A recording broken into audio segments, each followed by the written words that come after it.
우리 이 시간 말씀을 함께 볼 터인데요. 지난주 이제 우리가 지지난주 신년 기도회를 하고 또 지난주 주일까지 말씀을 성령의 역사에 대한 말씀을 드렸습니다. 근데 제가 이번 주부터 이제 11주까지 계속적으로 이 사도행전 말씀을 함께 묵상을 해 나가려고 합니다. 사도행전은 우리가 1장부터 28장까지 있지만 저는 1장에서 12장까지만 말씀을 묵상을 하려고 해요. 이번에는. 그래서 지금 우리가 고난주일까지 11주가 남았습니다. 그래서 고난주일은 고난주일 설교를 하고 그 다음은 부활주일 설교를 하게 되는데 고난주일 전까지 11주가 남았습니다. 오늘부터 해서. 그래서 이 11주 동안 11번의 이 말씀을 가지고 사도행전 1장부터 12장까지의 말씀을 1장부터 차근차근 묵상해 나가고자 합니다. 사도행전 1장의 말씀은 어떤 말씀이 중요한 관점이냐, 어떤 말씀이 중요한 초점이냐에 대해서 한번 말씀을 묵상해 나가고자 합니다. 오늘은 첫째 날로 성령의 임재에 대한 약속의 말씀인데요. 여러분, 사도행전은 이름에서 알 수 있듯이 사도들이 걸어간 책이다, 이렇게 볼 수 있습니다. 사도들이 걸어간 길을 정리해 놓은 책, 그것이 사도행전이죠, 이름에.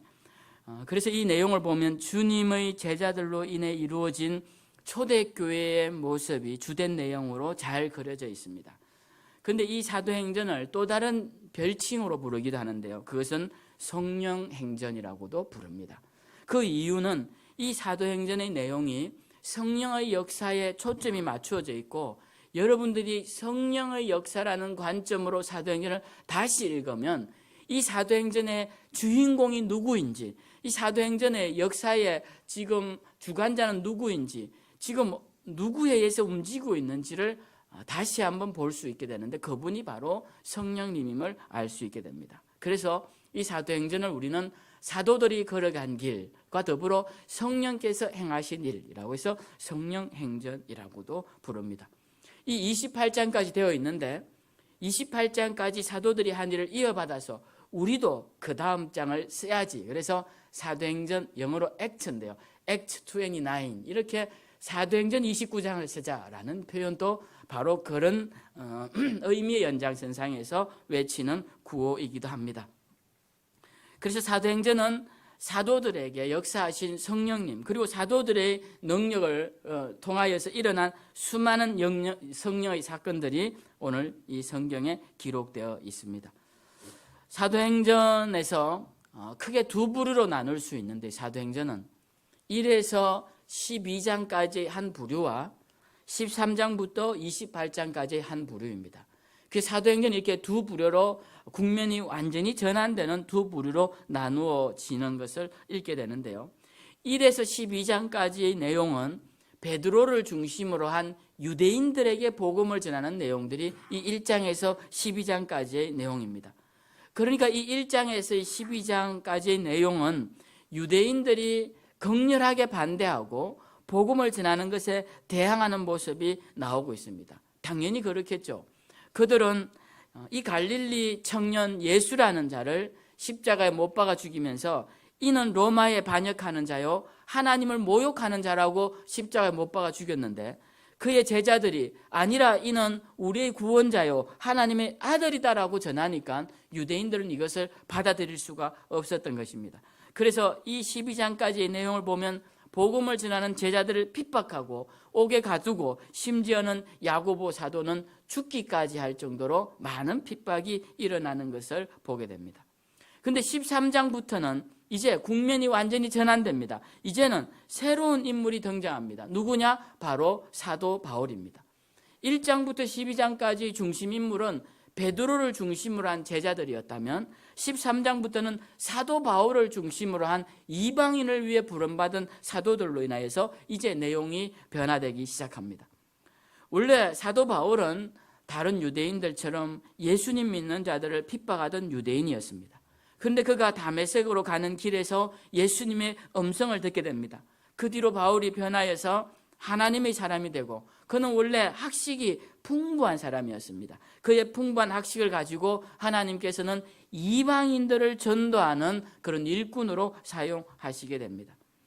베드로를 비롯한 예수님의 제자들이 구약 성경을 믿고 있던 유대인들에게 구약에 예언된 분이 바로 예수님이시다라고 복음을 전했다면, 사도 바울은 구약을 알지 못하는 이방인들에게 이 너희 눈에 보이는 천지 만물을 만드신 분, 그 하나님의 아들이 예수님이시다라고 그것을 논리적으로 설득력 있게 전가하고 있는 내용이 이 사도행전 13장 이후부터 나오고 있습니다.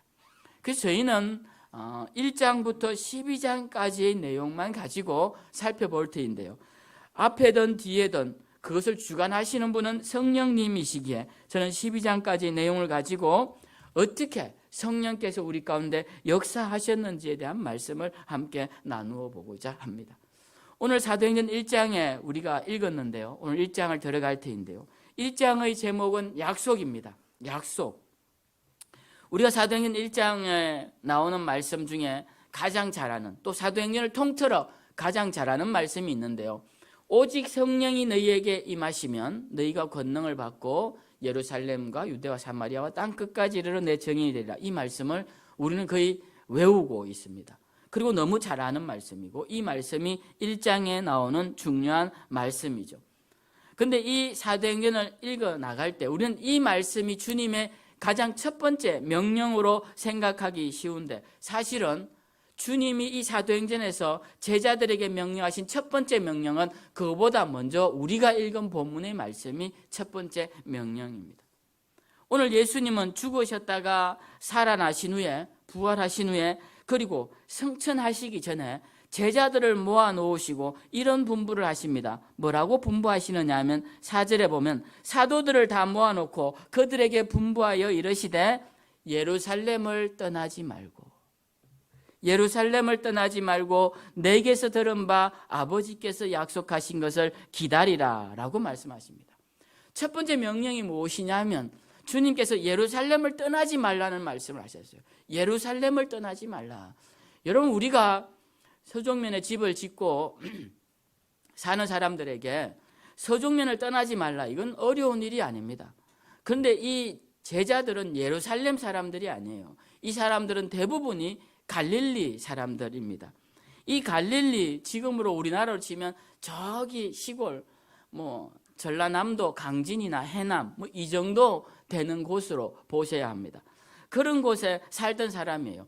강진이나 해남에서 살던 사람이 서울에 잠깐 일보러 왔다가 주님이 너희들 여기 서울 떠나지 말라고 하면 그 사람들이 어디 갈 거냐는 거예요. 그래서 예루살렘을 떠나지 말라는 말씀은 생각보다 쉬운 말씀은 아니다라는 거예요. 근데 주님이 이 제자들에게 예루살렘을 떠나지 말라고 합니다. 제자들은 사실 이 예루살렘이 불편한 곳이에요. 예수님이 불과 한 달 전쯤에, 한 달 반 정도에 십자가에 못 박혀 죽으신 곳이고, 그리고 그때 사람들이 막 예수님을 비난할 뿐만 아니라 그를 따르던 자들을 비난하던 곳이었습니다. 그리고 예수님을 잡아 죽였던 주동적인 역할을 했던 종교 지도자들의 거점이 있는 곳이 바로 이 예루살렘이었어요. 그렇기 때문에 이 갈릴리 주님의 제자들은 예루살렘에 있는 게 불편합니다. 또 자기들에게 어떤 일이 닥칠지, 너희도 예수 따르던 자들 아니냐고 언제 잡으러 올지 모르는 그런 불안하고 위중한 상황에 있는 곳이 예루살렘이었다는 거예요. 그래서 그들이 모여 있을 때를 보면 대부분 문을 잠그고 있을 때가 많았습니다. 혹시라도 누군가 들이닥칠까 봐. 그래서 그들은 이 예루살렘에 머무르는 게 불편했다라는 거예요.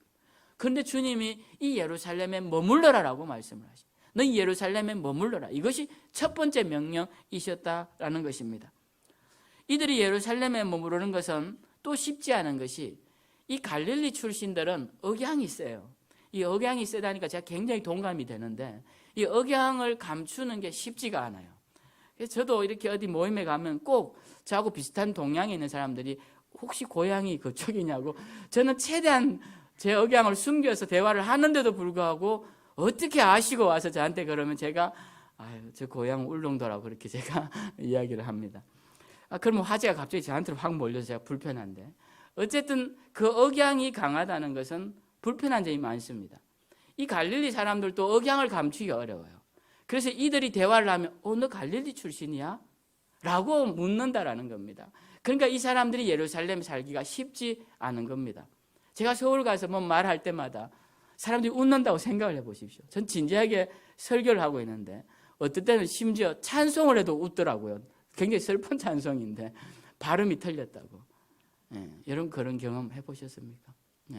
그러니까 갈릴리 사람들은 예루살렘 생활이 쉽지가 않은 거예요. 그런데 주님이 예루살렘에 머물러라 라고 하시는 겁니다. 그리고 또 예루살렘 머물기 쉽지 않은 게 지금도 지방과 서울의 아파트 값이 많이 차이 나는데 서울에 있는다는 건 쉽지가 않아요. 이 거주지도 아니고. 그러니까 이들이 여기 생활하는 그 기간에 드는 비용도 만만치 않은 겁니다. 그런저런 상황에 다 불편한데 주님은 뭐라고 말씀하시냐면 예루살렘을 떠나지 말라라고 맨 먼저 그 말씀을 하셨다라는 것입니다. 그러면 왜 떠나지 말아야 하는가라는 거예요. 주님 왜 떠나지 말아야 합니까? 그것은 아버지께서 즉 하나님께서 약속하신 것을 주실 때까지 기다려야 하기 때문에 이곳에서 기다리라는 겁니다. 이 예루살렘에서 기다리라라는 것입니다. 그럼 그 약속하신 것이 무엇입니까? 5절 말씀에 보았더니 너희는 몇 날이 못되어 성령으로 침례를 받으리라 라고 기록되어 있습니다. 그러니까 약속하신 것 4절에 아버지께서 약속하신 것이 무엇이냐 하면 5절에 성령의 침례가 아버지의 약속하신 것, 즉 성령 임재가 아버지의 약속하신 것이다 라는 겁니다. 그러니까 이 말씀을 정리해 보면 예수님께서 제자들에게 하신 말씀은 너희는 하나님께서 너희에게 주시마 약속하신 성령의 임재가 일어날 때까지 예루살렘을 떠나지 말고 기다려야 한다라고 말씀하고 계신다라는 것입니다. 이것이 사도행전에 나타난 예수님께서 제자들에게 하신 첫 번째 말씀이자 명령이고 당부라는 것입니다. 그러니까 우리가 이 말씀을 보면서 중요한 사실 몇 가지를 기억해야 되는데 첫 번째가 뭐냐? 우리는 기다려야 하는구나라는 것이에요. 주님이 예루살렘을 떠나지 말고 뭐하라? 기다려라 라고 하셨기 때문에 우리는 기다려야 한다라는 것입니다. 기다려야 한다. 이 그리스도인은 기다리는 일을 잘해야 합니다. 기다리는 일. 왜냐하면 열처녀가 신랑 신부를 기다려요. 그들이 기다리는 게 주 목적이었습니다. 그건 다른 게 아니었어요. 그들 보고 무슨 단장을 하라거나 인테리어를 하라거나 뭐 길을 예비하라거나 그런 게 아닙니다. 기다리라는 거예요. 잘 기다려야 한다는 겁니다. 잘 기다린 자는 들어가고 기다리지 못한 자는 못 들어가더라는 거예요. 성경은 생각보다 우리에게 기다림에 대해서 굉장히 많이 강조하고 있다. 우리가 잘 아는 애굽 홍해 도화 사건을 한번 생각해 봅시다. 이스라엘 백성들이 이집트에서 빠져나왔어요. 그 파라오의 폭정을 피해서 빠져나왔는데 이제 와보니 앞에 홍해가 가로막고 있더라는 거예요. 저 멀리 보니까 애굽 군대가 오는 저 멀리 애굽 군대가 오는 소리가 들려요. 이제 이들은 앞으로 가지도 못하고 뒤로 가지도 못하는 진퇴양난의 자리에 서게 되었습니다. 그때 이스라엘 백성들이 얼마나 당황하고 얼마나 무서웠겠습니까? 그때 모세가 했던 유명한 말이 있죠. 모세가 이렇게 말합니다. 너희는 두려워하지 말고 가만히 서서 여호와께서 오늘 너희를 위하여 행하시는 구원을 보라. 그러니까 모세가 뭐라고 말하냐면 너희가 뭘 하는 것이 아니라 그냥 가만히 서서 모든 일은 하나님께서 하실 것이니 너희는 가만히 서서 하나님의 역사를 기다려라라는 말씀이에요. 이렇게 모세가 당부를 합니다. 근데 이 기다림이라는 것이 쉽지가 않습니다. 애굽의 군대들은 저 멀리서 소리가 들리고 이 홍해는 우리 앞을 막고 있는데 이들이 막 두려워합니다. 요동하기 시작합니다. 두려움이 그들의 마음을 장악해버리기 시작합니다. 여러분 두려움이 심하게 장악하면 사람이 가만히 있지를 못합니다. 예를 들면 이런 거죠. 손을 막 부들부들 떤다거나 말도 잘 하지 못한다거나 다리에 힘이 빠져서 쓰러지는 사람도 있을 것이고 누워서 뒹굴며 악을 쓰며 괴로워하는 사람도 있을 겁니다. 두려움. 이 지금 이스라엘 백성들 가운데 그런 현상이 나타나더라는 겁니다. 그들이 우왕좌왕하며 떨고 원망하며 무서워하고 있는데 심지어 막 소리를 지르는데 이렇게 질러요. 왜 우리를 애굽에 그냥 내버려 두지? 우리를 구원한답시고 여기까지 데리고 나와서 칼에 맞아 죽든지 강에 빠져 죽든지 이 둘 중에 하나를 선택하게 하느냐? 이게 무슨 일이냐? 얼마나 맞는 말입니까? 불평은 대부분 맞는 말입니다, 여러분. 원망과 불평은 대부분 합리적인 거예요. 근데 모세가 말합니다. 가만히 좀 한번 기다려보지 않겠냐. 조금 기다려보지 않겠느냐. 하나님의 사람의 말씀은 그렇게 가고요. 하나님을 믿지 못하는 자들의 말은 좀 더 합리적이고 설득력 있게 강하게 들어오더라는 거예요. 하나님은 그 순간에 왜 이스라엘 백성들에게 기다리게 하실까요? 그때 만약 하나님이 홍해가 일순간 쫙 갈라지면 이스라엘 백성들이 얼마나 환호하며 하나님도 얼마나 좋으시겠습니까? 그런데 하나님이 그때부터 동풍이 불기 시작하는데 밤새 동풍이 불어서 길이 갈라지더라는 거예요. 밤새. 그 밤새 바람이 부는 동안 이들이 뭘 하고 있었겠냐는 거예요. 하나님의 역사를 기다려야 되는데 조급해하는 자들은 울부짖고 원망하고 했다라는 것입니다. 하나님의 역사는 기다림의 후에 나오는 역사다라는 것이에요. 그래서 우리는 기다려야 한다라는 것입니다. 이 기다림에 대한 말씀은 사무엘 선지자도 말했습니다. 모세 이후에 수백 년이 지나서 사무엘도 이민족이 침입했을 때 그 백성들이 혼란스러워하고 두려워할 때 이렇게 말을 합니다. 너희는 이제 가만히 서서 여호와께서 너희 목전에서 행하시는 이 큰일을 보라 라고 말을 합니다. 여러분, 이 말이 모세가 하는 말하고 너무 비슷하지 않습니까? 모세가 뭐라고 합니까? 너희는 가만히 서서 여호와께서 오늘 너희를 위하여 행하시는 구원을 보라. 사무엘은 너희는 이제 가만히 서서 여호와께서 너희 목전에서 행하시는 이 큰일을 보라. 큰일이 일어났느냐? 하나님의 역사가 일어났느냐? 그렇지 않습니다. 모든 하나님의 역사는 미래적인 이야기, 미래적인 이야기를 마치 현재처럼 하는 게 하나님의 말씀이에요. 제가 전에도 이사야 설교할 때 말씀을 드렸죠. 보라, 보라. 이 이사야 말씀이 많은데 뭘 봅니까? 이루어지지도 않은 일인데. 보라라는 것은 일어난 일, 현재의 일을 보는 것이고 지나간 일, 이루어진 과거 일을 보는 것인데 성경 우리에게 맨날 미래적인 것만 보라고 그래요. 보라, 보라. 하나님께서 하실 것이다. 그러니까 미래의 것을 마치 현재처럼 믿음을 가지고 보라는 것입니다. 그때 필요한 게 믿음인 것이죠. 그래서 성경은 우리에게 기다림에 대해서 강조합니다. 어떤 마음으로? 믿음을 가지고 기다리라는 거예요. 하나님이 함께 하시고 역사하실 것입니다. 우리가 신앙생활 할 때 가만히 주님의 은혜를 기다려야 할 때가 참 많습니다. 기다림은 아무것도 하지 않는 것이 아니라 하나님의 역사를 기대하며 믿음으로 인내하는 것이죠. 이 인내하지 못하면 기다릴 수가 없습니다. 예수님도 제자들에게 기다리라고 말씀하십니다. 그러한 당부를 하시는 것은 기다리지 못하고 중간에 가버릴까 봐 그런 것이에요. 제가 설교를 하다가 종종 결론적으로 말씀드리면 이런 말씀할 때는 중간에 가지 마시라고, 이제 깨시라고, 이제 끝나가니까 좀 제 이야기 마저 잘 들으셔야 됩니다 라는 의도로 하는 것이죠. 주님이 이 말씀을 하시는 이유가 뭘까요? 가지 말라는 거예요. 기다리다가 중간에 가지 말라는 거예요. 약속하신 성령이 임하실 터이니 그때까지 제발 기다리라는 거예요. 그래서 안타까운 말씀을 하고 계신 겁니다. 우리가 신앙생활도 마찬가지입니다. 종종 기다리지 못하고 가버리는 경우가 있어요. 믿음생활 하다가 그만두는 사람들이 있습니다. 내가 누구 전도로 교회 나가봤더니 교회 나가면 일사천리로 다 잘 될 줄 알았는데 그렇지 않더라는 거예요. 그래서 시간이 지나며 기다리다 못해서 아유 이제는 그만 다녀야지 라고 생각하더라는 겁니다. 그 금광이 이제 겨우 1m 앞까지 남았는데 그 앞에서 파는 걸 중지하고 그냥 집으로 돌아가더라는 거예요. 그 금맥이 나올 때가 됐는데 주님이 얼마나 안타까우시면 조금만 기다려보라는 거예요. 성령의 임재가 일어날 것이니 그 임재만 일어나면 너희 다 해결된다. 지금 이 어려운 일들이 그렇게 주님이 말씀하고 계신다라는 것입니다. 주님은 기다리라고 당부하십니다.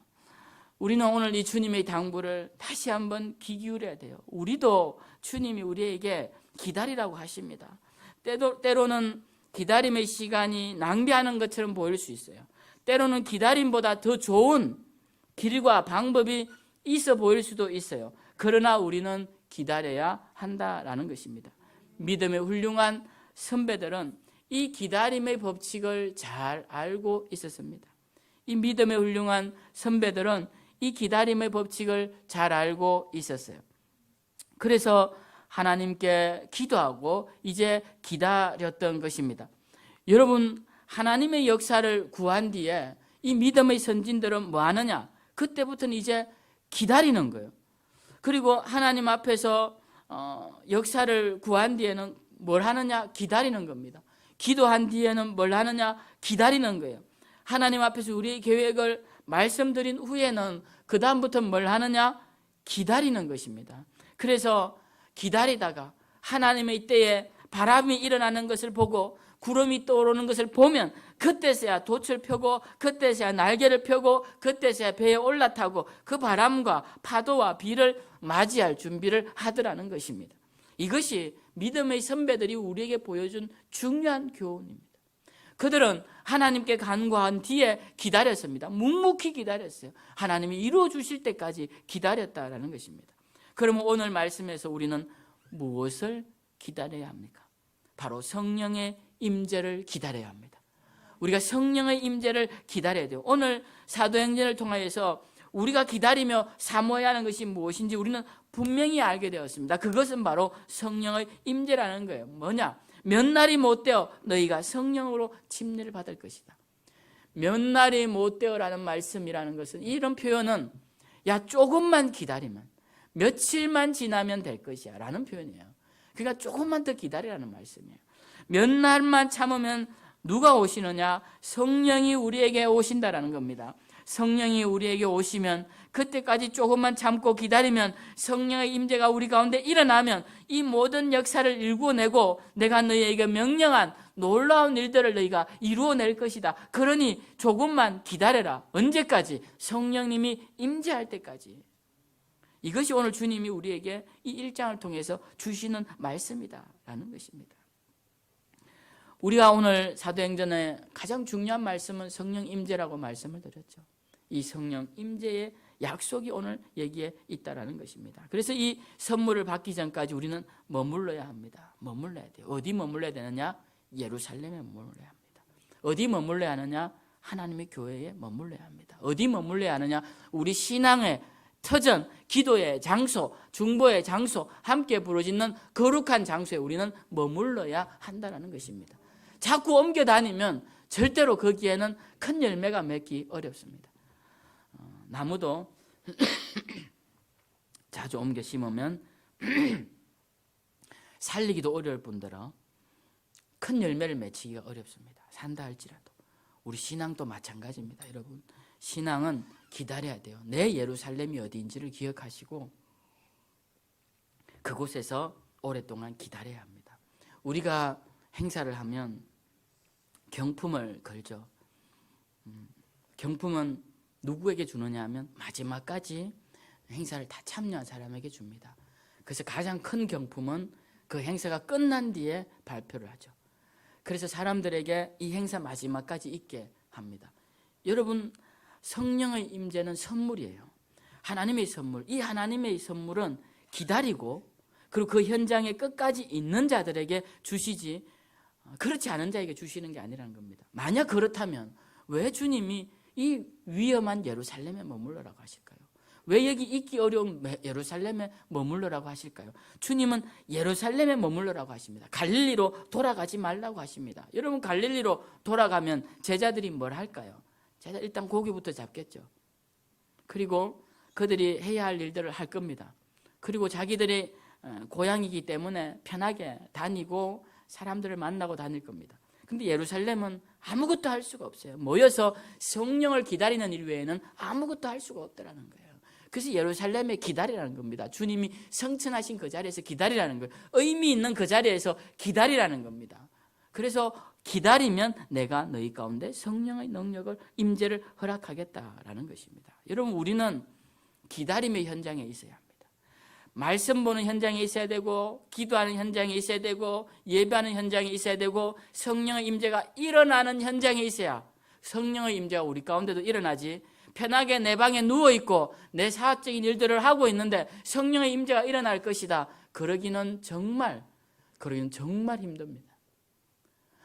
그런 일도 일어날 수야 있겠지만 정말 성경에 보면 몇 안 되는 극히 드문 예에 불과하다라는 것입니다. 그런데 여러분, 우리가 성령의 역사가 일어나는 현장에 있어야 하는데요. 여기에 또 중요한 한 말씀이 있습니다. 오늘 본문에 말씀하고 있는 중요한 말씀이 뭐냐면은 하나님께서 주시마 약속하신 이 성령의 임재, 기다리는 자에게 주시마 주시마 하신 이 성령의 임재는 오늘 여기 보았더니 아버지께서 약속하신 것이더라라고 기록되어 있어요. 4절 말씀에 보면 내게서 들은 바 아버지께서 약속하신 것, 그게 성령이라는 겁니다. 성령의 임재는 아버지의 약속하신 것. 여러분, 이 약속이 굉장히 중요합니다. 이 약속은 우리의 약속이 아니에요. 하나님의 약속입니다. 우리가 하나님께 하는 약속은 뭐라고 합니까? 서원이라고 하죠. 우리가 하나님께 하는 약속은 서원입니다. 그래서 하나님, 이러이러한 일을 해주시면 제가 이러이러한 일을 하겠습니다. 이건 서원입니다. 그런데 이 서원은 우리가 다 지켜야 하지만 지키지 않는 경우도 있죠. 그런데 하나님은 우리에게 약속을 하셨어요. 그리고 하나님은 우리에게 하신 약속은 반드시 지키시는 분이시다라는 겁니다. 서원에도 반드시 조건이 들어가죠. 이것을 해주시면 제가 이렇게 하겠습니다라는 거예요. 근데 하나님의 약속도, 이 약속도 의미가 있는 것이 하나님이 기다리고 사모하면 내가 성령을 부어줄 것이다 라고 약속하신 거예요. 그러니까 이것은 약속하신 것이기 때문에 누구라도 그 앞에 전제 조건을 행하면 이 뒤에 조건을 응답해 주셔야 된다는 거예요. 이건 하나님의 약속이시기 때문에 그렇다라는 겁니다. 그러니까 이 약속은 애시당초 하나님이 주시기 위해서 하신 약속이다. 주시기 위해서 하신 약속. 한번 제가 예를 들어보죠. 우리 자녀들이 누구 있나? 여기 가온이가 이제 중학생인데, 고등학생이 되지만 중학생인데, 시험을 아빠가 이제 시험을 네가 80점이 넘으면 10,000원을 줄게. 80점을 넘으면 10,000원을 줄게. 90점을 넘으면 50,000원을 줄게. 네가 100점을 맞으면 100,000원을 줄게. 약속을 했다고 칩시다. 약속을 쳤는데 가온이가 정말 100점을 맞아왔어요. 근데 가온이 아빠가 야 큰일 났네. 내 돈 100,000원 잃게 생겼네. 그러지 않는다는 거예요. 이 약속은 애시당초 어떤 약속이냐? 이 아이에게 100,000원을 주려고 작정한 약속이라는 거예요. 이 아이가 공부해 오면 그냥 주려고 미리 다 작정해 놓은 거예요. 아, 나가게 돼서 큰일 났네, 이런 약속이 아니라는 거예요. 그러니까 성령의 임재도 하나님의 약속이 성령의 임재라는 것은 우리가 행하면 주시고자 만들어 놓으신 약속이다라는 겁니다. 제 이야기를 한번 해보죠. 제가 어릴 때 초등학교 때 저희 큰 누님이 결혼을 하셔서 큰 매형이 들어오셨어요. 큰 매형이 오셨는데 이제 제가 키도 조그만하고 어릴 때부터 키가 작았습니다. 제가. 그래서 키도 조그만하고 그러니까 집 벽에다가 방 벽에다가 이렇게 키를 재놓고 표시를 해놓고 네가 요만큼 더 크면 내가 용돈을 주겠다. 저남이 이렇게 키가 크면 용돈을 주겠다. 여러분 세상에 키 크는 일만큼 쉬운 일이 없습니다. 먹고 자면 그냥 키가 커요. 제가 아무것도 할 게 없습니다. 저는 그냥 시간 지나면 고기까지 다 다르게 돼요. 그러면 매형이 또 높입니다. 요만큼 더 크면 또 용돈을 줄게. 이거는 용돈 주려고 작정한 거지 다른 이유가 있는 게 아니라는 거예요. 매형이 용돈을 주면서 야 큰일 났네, 너 어떻게 키가 컸냐 이러지 않는다라는 거예요. 자, 우리 하나님이 성령의 임재라는 게 이렇게 하신 약속이라는 거예요. 이 약속은 기다리면 사모하면 주시마 약속하신 거니까 받기가 너무 쉽다라는 거예요. 이건 하나님이 주시려고 작정해 놓으신 것이지 조건을 충족하라고 만들어 놓으신 약속이 아니다라는 것입니다. 성령의 임재가 특별한 사람에게 주어지는 것이 아니라는 거예요. 약속이라는 것은 약속을 받은 모든 이들에게 대상이 되는 것입니다.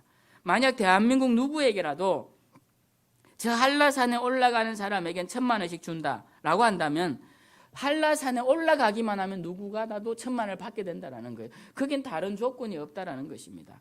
이거는 그 한라산에 올라가는 사람들만을 위해 특별히 만든 법이네. 그렇지 않은 거죠. 그건 한라산은 누구라도 올라가면 준다고 한 법입니다. 그러니까 우리가 하나님의 은혜의 법도 이렇게 생각해요. 우리가 구원을 받으면 하나님이 구원받을 자만을 위해 특별히 예비해 놓으신 거네. 그렇지 않다라는 겁니다. 십자가를 골고다 위에 세우신 것은 누구라도 그것을 보고 오는 자는 구원받을 것이라고 하신 거예요. 여러분 노뱀을 광야에 달아놓으신 것은 그것을 보고 나은 자들이 나중에 야, 그 본 사람들만을 위해 노뱀을 만들었네.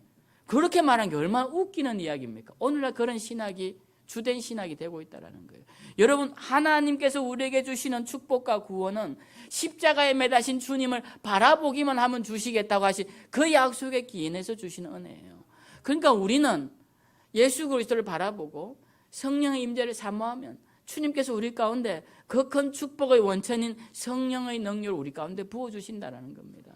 저는 그래서 2023년도 이제 계속 사도행전에 나타난 이 성령의 이 놀라운 역사들을 볼 텐데요. 오늘은 하나님의 약속이 성령의 임재다.